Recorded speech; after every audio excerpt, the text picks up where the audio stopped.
You can think of symbols as being the language of Hermes, the language of the messenger of the gods. To understand the symbology of the myths, to understand the symbology of fairy tales, legends, folk tales, and so on, it's quite helpful to actually stand back a bit and think about what's meant by symbology in itself. There are two great systems of symbology, and understanding those and the relationship between them is a big insight into the way that symbols work. And of course, the first great system of symbology is the natural universe, the universe that we find around us, made of the trees, the sky, the stars, the mountains, the sun, the moon, all the natural parts of the universe that, if you like, are part of the great creation.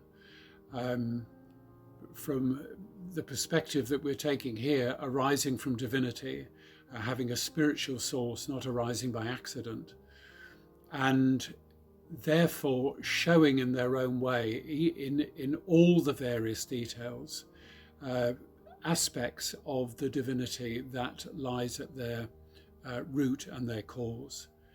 So to look at the great symbology of the unfolding of things in time and across space, from the starry realms down to the smallest atom, the least of the insects, the animals under the sea, the animals walking the earth, and of course human beings, is to penetrate into the mysteries of the divine source from which they spring. But to do that, it's necessary to understand how symbology works. But there's a second great system of symbology, which is probably the one that we tend to think of first, and that is, of course, everything that men and women make. So everything that is part of art, everything that is part of artifice or made by an artisan or constructed in some way, is part of the artificial order. And being part of that artificial order will also have symbolic significance. Sometimes the symbolism is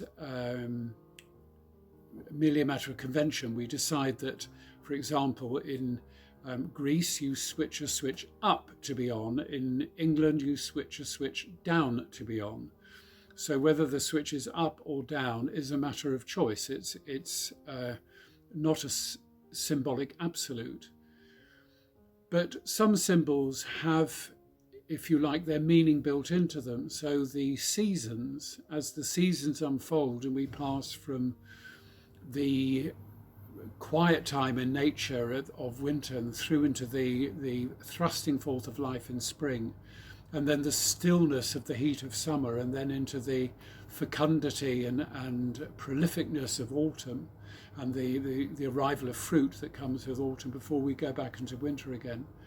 That's all natural. That's according to where you are on the globe and how it's turning and its relationship with the sun. But it, of course, is deeply meaningful too, just as morning, noon, evening and night are deeply meaningful. And in both cases, religions weave their ritual and symbology and understanding in relationship to those natural phenomena. So to understand symbols, it's very useful, therefore, to understand the two systems: natural symbology, the symbol of things like mountains, the moon, the tree, and artificial symbology, which would, of course, include the words and the language that I'm speaking to you in, the way number is used, and anything that a woman or a man has devised and made and constructed in some way. Please remember to subscribe to this channel, Magic Mirror. There will be more videos on these topics. And also, if you wish to get the free guide to how to interpret fairy tales, then click on the link immediately under this video and that will take you there. Thank you for listening.